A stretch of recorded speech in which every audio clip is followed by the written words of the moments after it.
اب دودھ استعمال ہوتا ہے. دودھ ایک ایسی چیز ہے جو کہ بچوں کے لیے استعمال کرنا چاہیے. دودھ کے اندر جب سے یہ آئے ہیں اس کا گیا ہے 116 سے 116 روپے لیٹر سے کیا ہے 156 روپے لیٹر. اب یاد رکھیں کہ یہ ایک عام گھرانہ جس کی تنخواہ ہے 30,000 سے لاکھ روپیہ مہینہ. اب ان کے اندر سوچیں کہ یہ جو قیمتیں میں بتا رہا ہوں کہ یہ وہ چیزیں جو استعمال کرتے ہیں. آٹا 20 کے جی کا آٹا ہمارے دور میں 1162 روپے، آج گیا 1705 روپے. چکن، وہ جو کبھی عام آدمی اچھے دنوں کے اندر اگر وہ گوشت کھانا چاہیں تو وہ چکن کھاتے ہیں، وہ 280 روپے سے گیا ہے 460 روپے. پھر گاڑی استعمال کرنی پڑتی ہے. پٹرول 150 روپے لیٹر سے گیا ہے 268 روپیہ. 150 روپے لیٹر سے گیا ہے پٹرول 268 روپے. ڈیزل گیا ہے 144 روپے لیٹر سے 280 روپے لیٹر. تو یہ جو عام ٹرانسپورٹ، اب اس کی وجہ سے ساری چیزیں مہنگی. جنہوں نے آفس جانا ہے، کام کرنا ہے، سب چیزیں مہنگی. گیس کی قیمت دگنی ہو گئی ہے.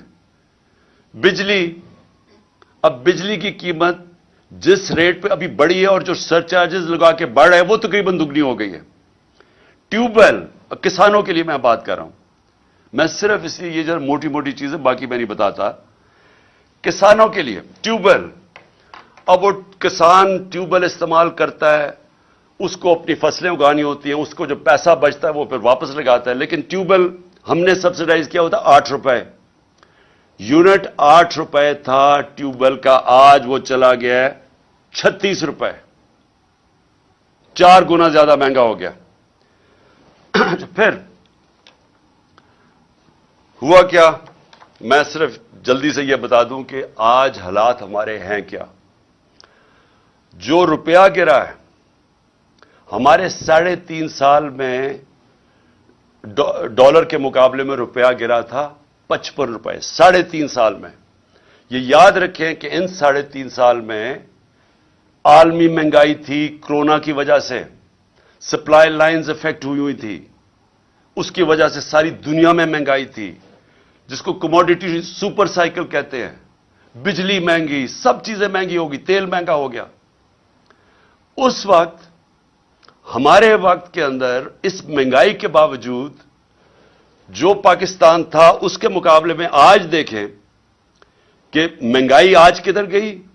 اس پاکستان کے اندر جو ہماری اکانومی گرو کر رہی تھی 6% پہ، آج وہ 0 پہ چلی گئی ہے.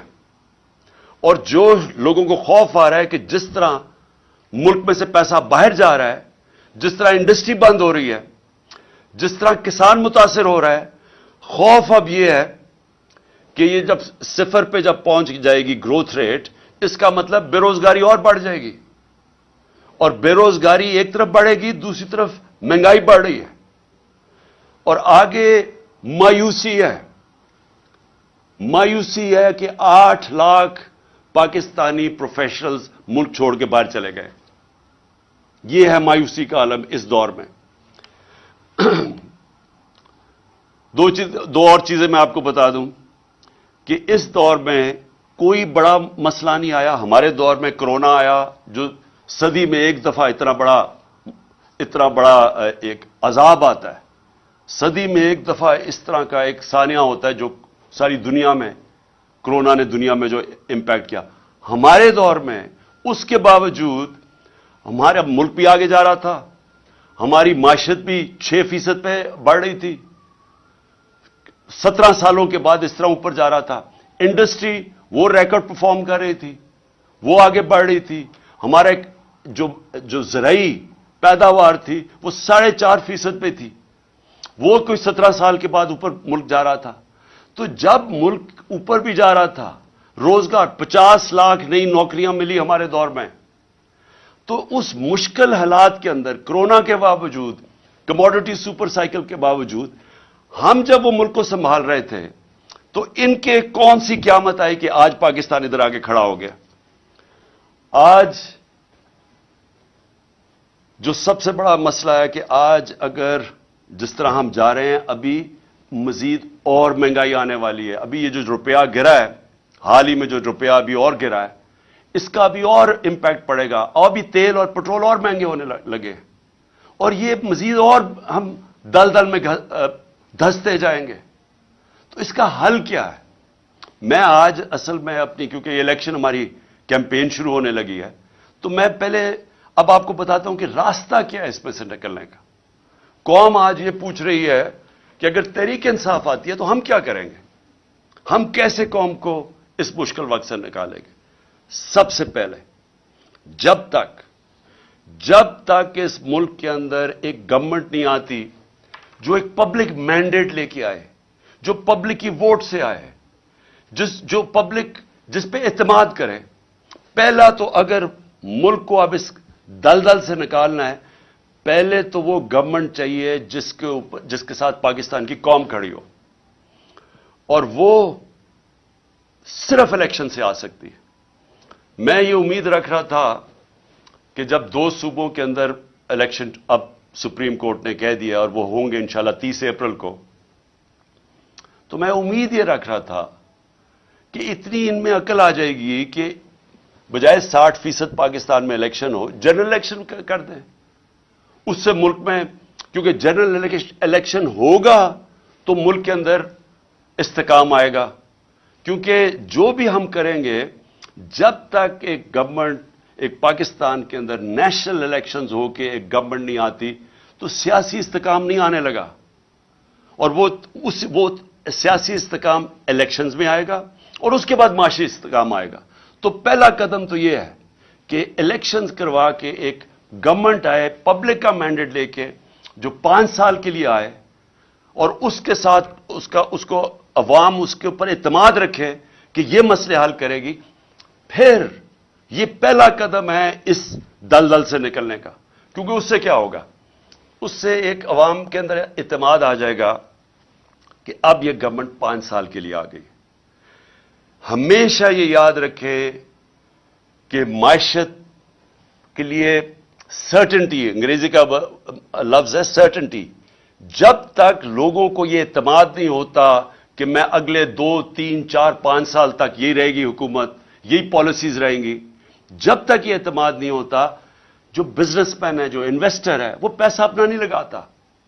کیونکہ انویسٹر ہمیشہ سب سے زیادہ ایک ایسی چیز ہے جو سب سے زیادہ موسم کو دیکھ کے گھبراتا ہے کہ آگے کیا ہوگا.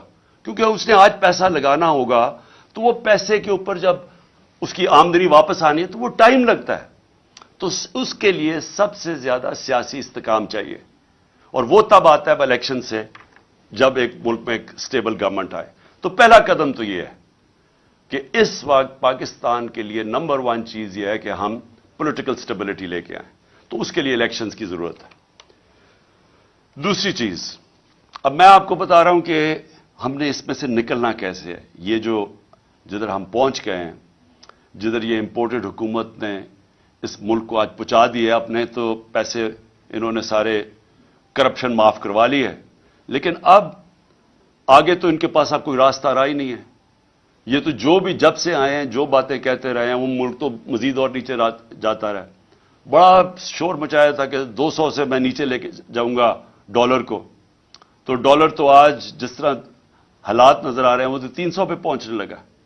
اور اس کے جو اثرات، پھر سے میں کہہ دوں کہ جب ڈالر، جو عام لوگوں کے میں بتا رہا ہوں کہ جب ڈالر 300 کا پہنچ جائے، یا ابھی بھی جو 280 کا پہنچ گیا تقریباً، تو اس کا مطلب سب سے بڑی چیز تیل مہنگا. تیل کا مطلب ڈیزل اور پٹرول مہنگا، پھر بجلی مہنگی. تو یہ تو پھر جو چیز آپ باہر سے لے کے آتے ہیں وہ سب چیزیں مہنگی، اور اس سے پھر ٹرانسپورٹ مہنگی. تو وہ ساری مہنگائی شروع ہوتی ہے جب آپ کا روپیہ گرتا ہے. باہر سے جو آپ چیزیں امپورٹ کرتے ہیں وہ ساری مہنگی ہو جاتی ہیں. اور جو سب سے بڑا امپیکٹ پڑتا ہے اس کا، وہ گھروں کے اوپر تب پڑتا ہے کہ جب بجلی، پٹرول،